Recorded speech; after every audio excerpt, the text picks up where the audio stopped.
could pull up the plans for the high school, and we can start to dive in and explain to everybody what we're doing. And as Aston said, while you're doing that, Aston, we are very, very grateful with the community, because the community overwhelmingly just voted that they want to see continued changes, and they want to see areas where kids are able to learn more and also to help out the community itself. So in St. Louis Park, we have a high school that's built in an area that doesn't have too much acreage, as everybody knows. So we had to be very creative when we started designing of what we needed to have done at the high school for 21st century learning, for athletic advancements, and for other type of programs that we felt and the district felt that it was something that the community wanted to see. So on the first slide that you're going to see the changes that are going to be made within the site itself. Right now, that there are the buses that drop off our students stop on Dakota and 33rd. Ultimately, in the future, there's going to be a bus corral similar to, if you've been to the middle school, so that we could separate the parking flow from the bus flow and eliminate a lot of safety concerns that the district and the community has always had here. So as you can see from the top, there will be a bus corral, and then right below that will be an additional parking lot for staff and students.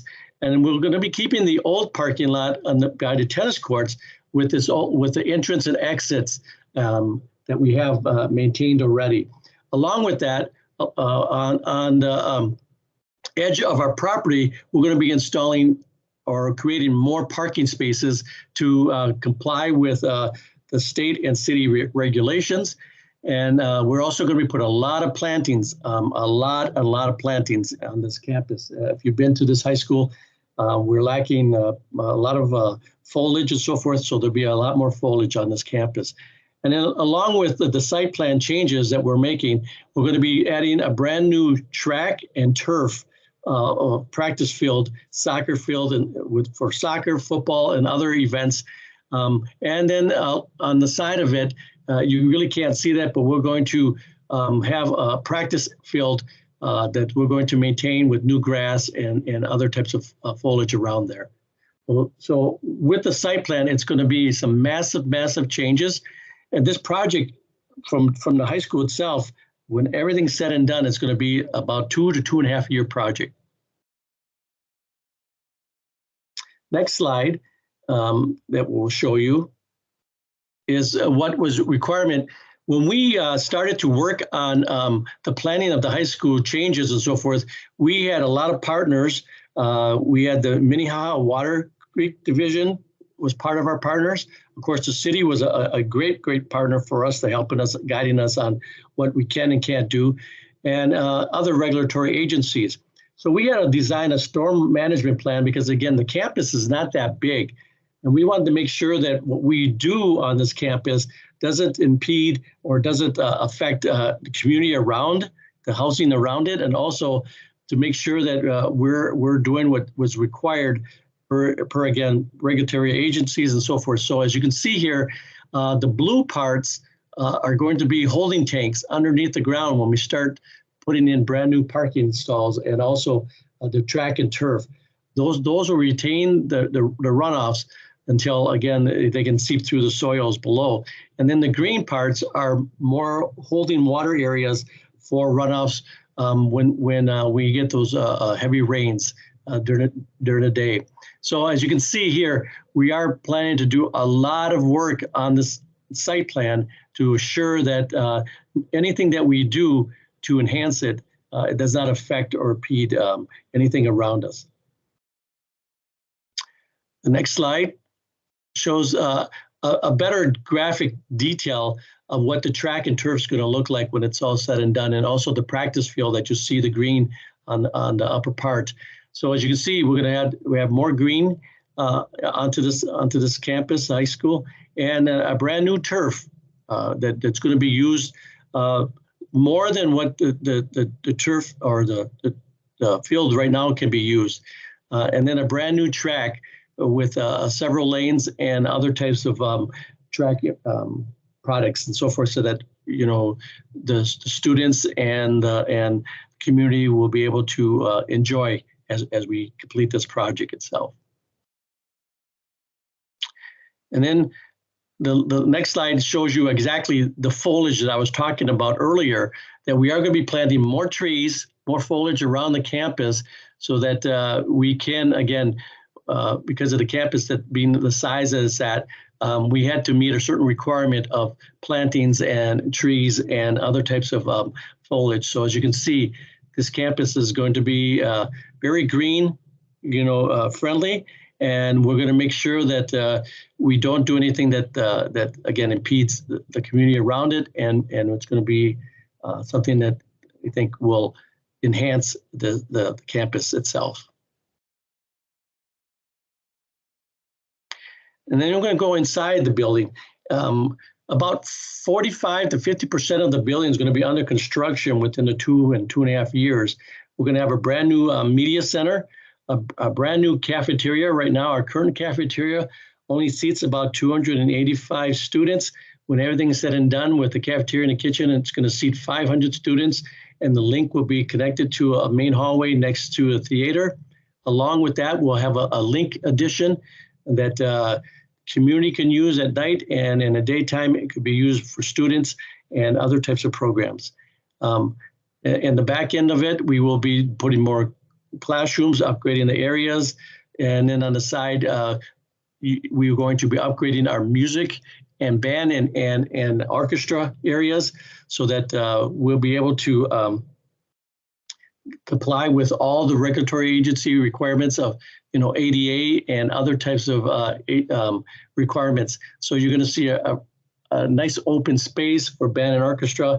And along with this, one of the requirements that came out in 2022 was that each school district or any government building has to have a storm shelter to hold what the campus has for a population of staff and students.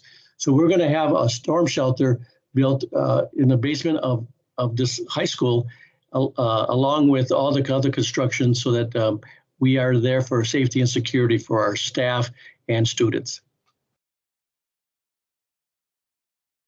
Next slide will show us more construction. As you can see, there's going to be all the classrooms, just like we've done with all the elementary schools and the middle schools. All the classrooms will be upgraded with new lighting, flooring, audio visual, IT.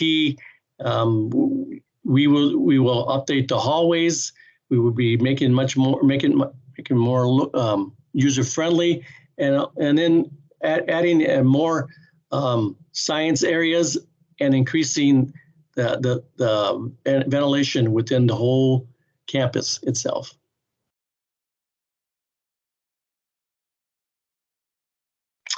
And that's it. So that's in a nutshell. It may seem like, wow, okay, we have 7 slides and it doesn't look like a lot, but it's a lot. This project itself, again, will be 2 to 2.5 years, and 40 to 50% of the campus interiors will be remodeled, along with the whole site. And so I think we're open for questions. Yeah, and folks can either choose to unmute themselves, or maybe for better order, if you could either type your question in the chat or just indicate that you have a question by raising your hand using one of the reaction tools that you might see on the banner at the top. You can raise your hand if you have got a question.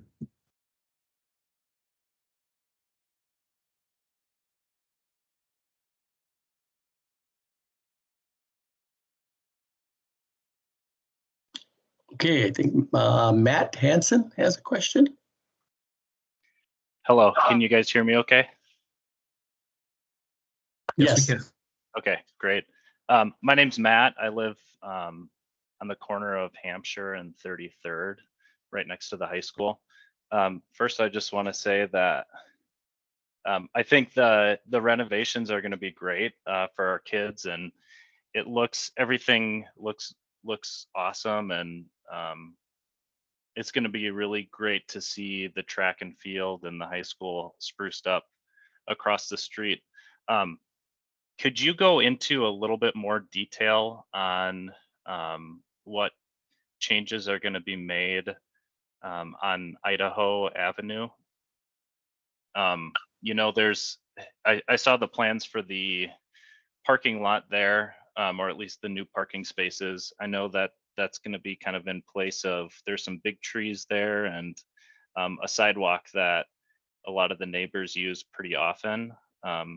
You know, it is the only park that we have in our neighborhood. So I just want to get a little bit more information on the plans for that area and make sure, you know, that I can kind of speak for my neighbors and make sure that, you know, the walkability and the foliage is kind of maintained in that area. Sure, and that's a good question. So Matt, if you've been down Library Lane, you saw how they did the parking down there. It's going to be similar to that part of it, and we will be putting, you know, sidewalks back in and the curbing and along with a tree planting and so forth. And we're not. The plan is not to touch that corner area where, yes, you're right, that is the only park that's around this area. But we are trying to beautify it some more and make it much more inviting for families to use and to have areas where they could actually park safely and not worry about a child getting out the door and going right into the street itself. But I think I would like to do is ask Jay and John and Paulo from their respective firms to add on to this if there's anything else I missed. Yeah, I can comment real quick, Tom.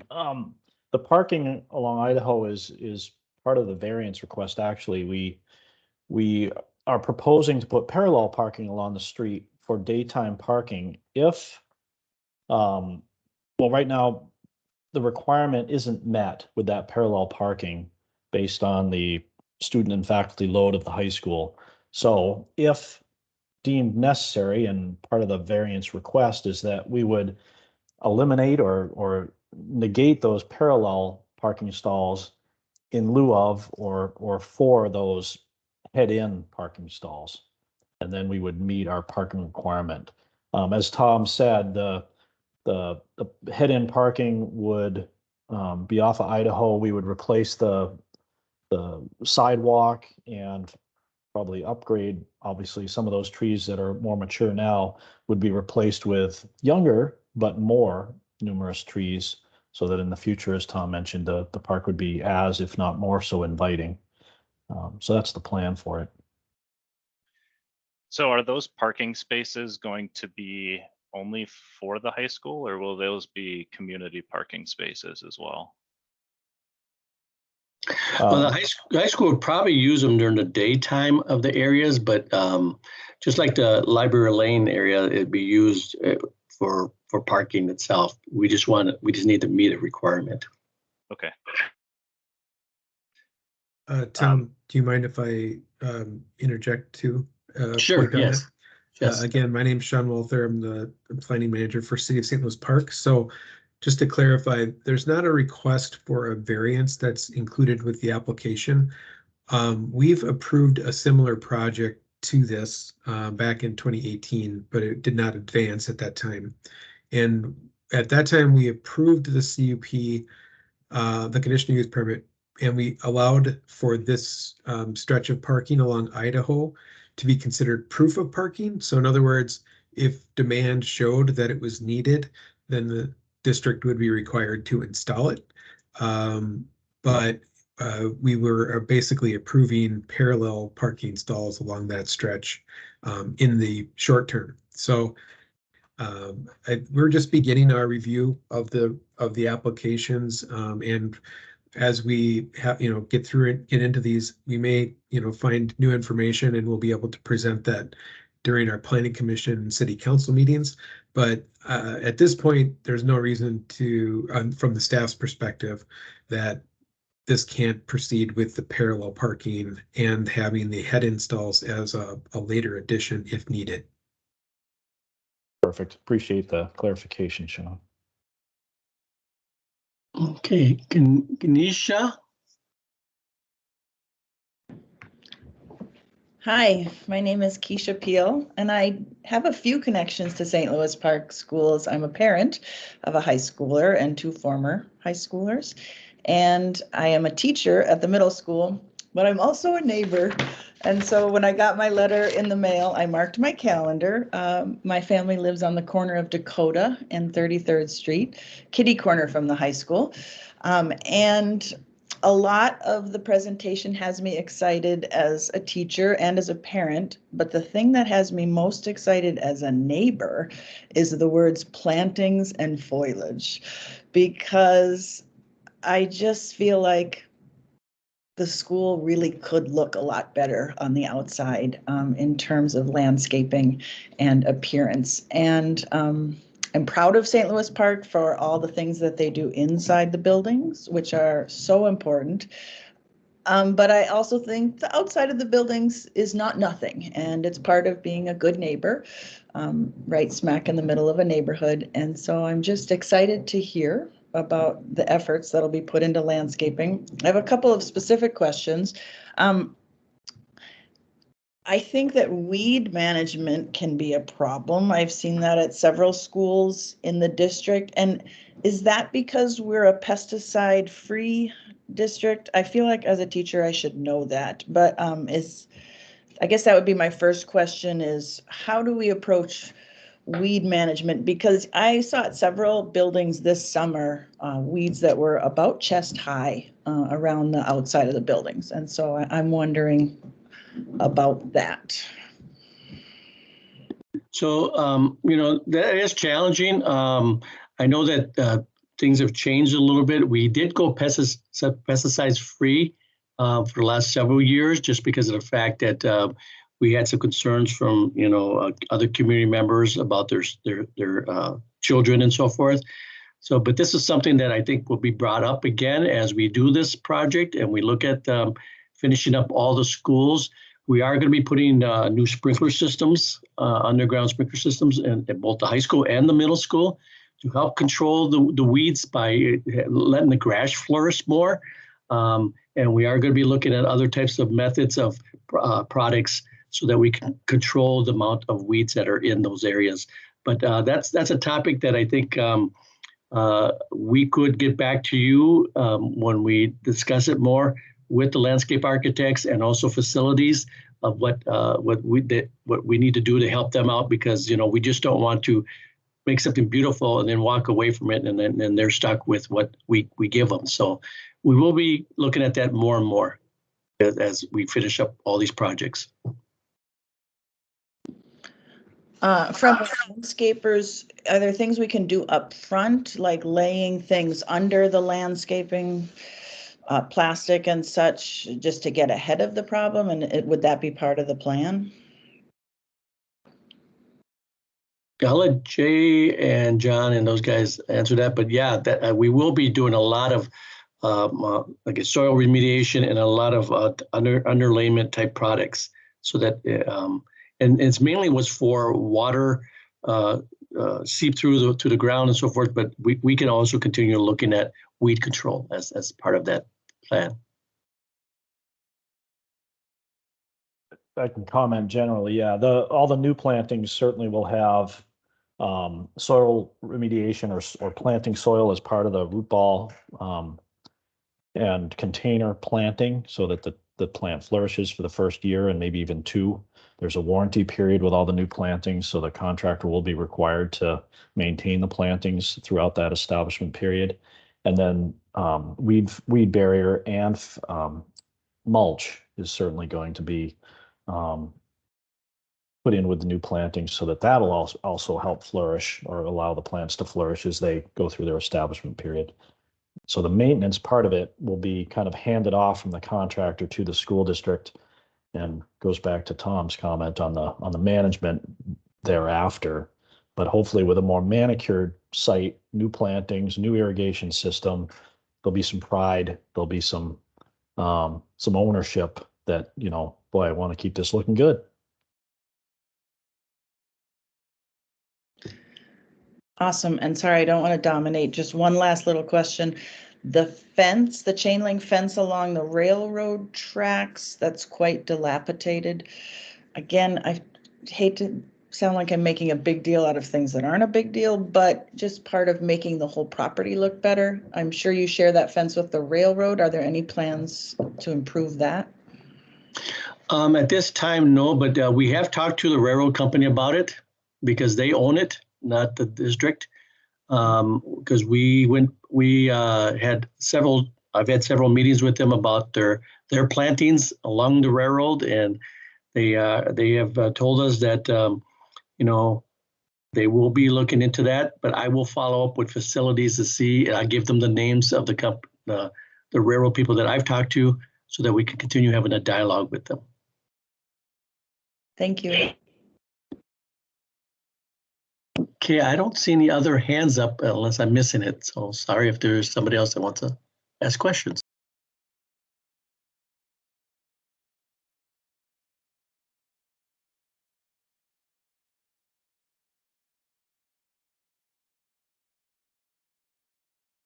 If not, I'll turn it back over to Aston and the city. Thank you, Tom. And I just want to thank everyone for coming out this evening and asking questions about the proposed project at the high school. Similar to those of you that raised questions, I too am extremely excited about what this project will do, not only for our facilities, but also for the experience of our students. So thank you so much for being here this evening. And I we'll turn it back over to Sean if there are any final comments for the participants in the meeting. Thank you. Yes, just a couple of quick announcements regarding next steps. So the next public meeting that is going to be held will be the Planning Commission meeting. That is going to be held on January 4th, Wednesday, January 4th, 2023 at 6 p.m. And that's at the City Hall on the 3rd floor in the council chambers. And so there's an opportunity at that time to share any additional questions or concerns that you may have. The Friday before that, we will post a staff report with a complete description of the project, our analysis from the city zoning code review, and any conditions of approval or our findings related to the application. The Planning Commission holds the public hearing, closes the hearing, has a discussion, and then makes a recommendation to the City Council. And we will be meeting with the City Council in February, their first meeting in February. I don't have the date right in front of me, but it's the first Monday of that month. And so that's another opportunity if you haven't had an opportunity to connect yet. We do take testimony for any item on the agenda, but we prefer that you try to get to us early and in the Planning Commission meeting, because that's the designed place where we collect the input, and it gives us opportunity both at the city level and for the applicant to make any adjustments that are needed before it gets to City Council. So they'll have the benefit of this meeting and our notes from this meeting, the staff report, the recommendations from the Planning Commission, the testimony at the public hearing to help make the decisions. And again, they're requesting a conditional use permit for this work. It's actually an amendment to their current plan because there already is the school there and the use is there, but they're changing the site plan that goes along with that. So that's sort of the scope of the work. If you haven't already, you will probably early next week receive a written notice of that public hearing that will be mailed to every property owner within 350 feet of the school property. So it will cover quite a bit of territory because it's a large site. And so there's an opportunity for you to get these details in writing through that mailing. So you can watch for that. And then the last place I'll say is you can also contact our community development department if you have questions. We will have a project webpage under our development projects page that includes this application, details about the plans, and more information, again, all the way along the process. And even after the council acts on this. As they move into construction, we'll post updates at that location as well about the project. So please utilize us as a resource. And with that, again, I don't see any last minute hands popping up. So I believe this meeting's adjourned. And thank you all for your time this evening. Thank you very much. Thank you. Thank you, everybody. Good night. Thank you. Thanks. Good night, all.